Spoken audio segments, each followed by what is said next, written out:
Hi everyone, my name's Will and you're watching Project BRZ. Now as this is a brand new channel, I thought I'd take a moment to introduce it and tell you a little bit about what I'm going to be doing.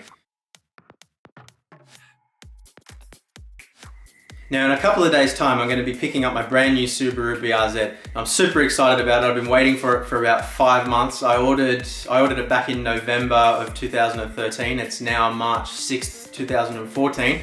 The reason I've been waiting so long is I wanted a 2014 build, not a 2013, just for resale value. So I've been waiting a really long time, and now it's only a couple of days away, so I'm super excited. Hopefully I'll be picking it up on Monday. Now I've owned a couple of modified cars before. The last car I had was a 2006 WRX that was making 208 kilowatts at the wheels, and I really designed it to be the perfect street car, I guess. You know, come on boost nice and early, hold its boost right through the rev range all the way to red line with minimal lag obviously. The boost was kicking in at about 2,400 RPM and holding flat at, what was it, was running 18 pounds, 17.5 pounds, holding flat all the way through the red line. So, you know, it was a really powerful, fun street car. But in saying that, it wasn't a very rewarding car to drive.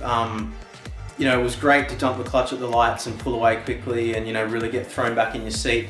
But you couldn't chuck it into a corner without being careful. It didn't give you a whole lot of feedback. So, you know, you'd grip, and then it would just go with not much warning. Now, that might have been my driving, probably mostly my driving, but you know, having said that, my driving is my driving, and if I don't enjoy driving the car, then what's the point? So the Subaru BRZ Toyota 86 came out, and there was a lot of hype around it right from the start, and you know, a lot of talk about what the car was designed to be and the kind of target audience for it, and that pretty much described me exactly.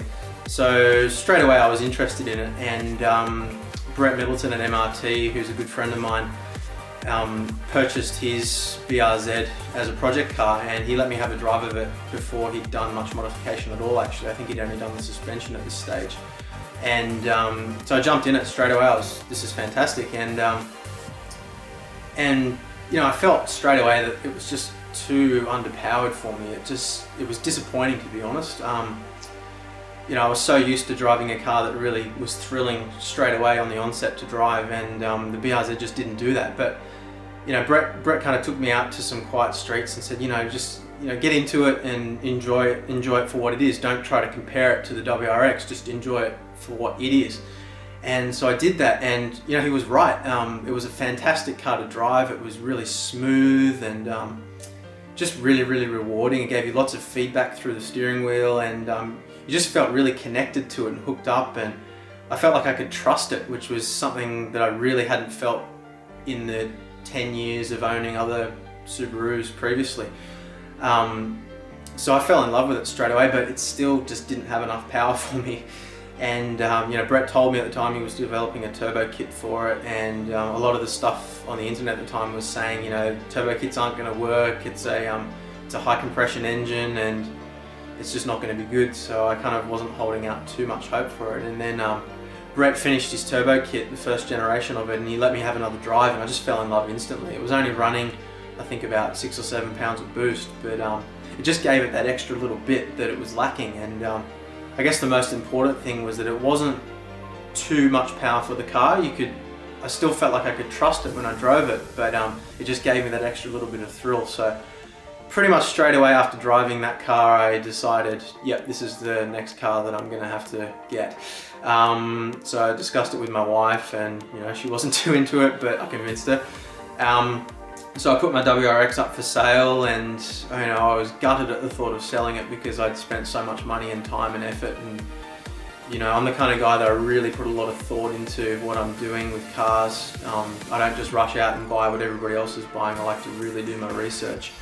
And you know, a couple of months went past, a lot of people kind of offering me a lot less than what I wanted for the car, and finally this really nice guy came along, and he was really interested. It was exactly what he wanted. Ben, if you're watching this, you're awesome. And yeah, he bought the car and he thought it was fantastic, and you know, I was really happy to see it go to a good home. So then it was time to purchase the new car. So I decided on the BRZ over the Toyota 86, not really for any particular reason. I just thought it'd be a little bit more unique. There's a lot of, I don't know what it's like whereabouts you are in the world, but here in Australia, in Sydney at least, there's a lot of 86s on the road, but there's not many BRZs. There seems to be quite a different ratio in production between the two. And I wanted something a little bit more unique, so I went with the BRZ.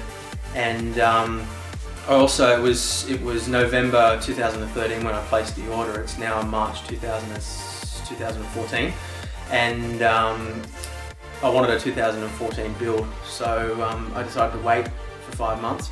So I placed the order, and yeah, now the car's going to be ready in a couple of days. So I don't know exactly what I'm going to be doing with it yet. I can tell you that I have the 57 Extreme rims ready to go on it, 9.5 inch on the rear and 8.5 on the front. I did a lot of research into that, and kind of came to the conclusion that that was going to give me the stance and the look that I wanted, as well as a decent grip level for the amount of power that I hope to make out of the car. Obviously it's going to have a lot too much grip probably for the stock engine, but once I put the turbo kit or supercharger kit on it, it'll be a lot better. I've also ordered some MCA coilovers out of Red Series coilovers out of MCA in Queensland, and I've got some Tom's taillights lined up already, and a Blitz exhaust system as well, so that's going to be going on. So yeah, I'm looking forward to sharing the experience with you. I'm going to be making a video as often as I can, and taking you through the experience of installing the parts. Some of them I'll be doing myself, some of them MRT will be doing. Just giving you my impressions, my feedback, lessons that I learned along the way, things that I've done wrong, things that I would have done different if I could.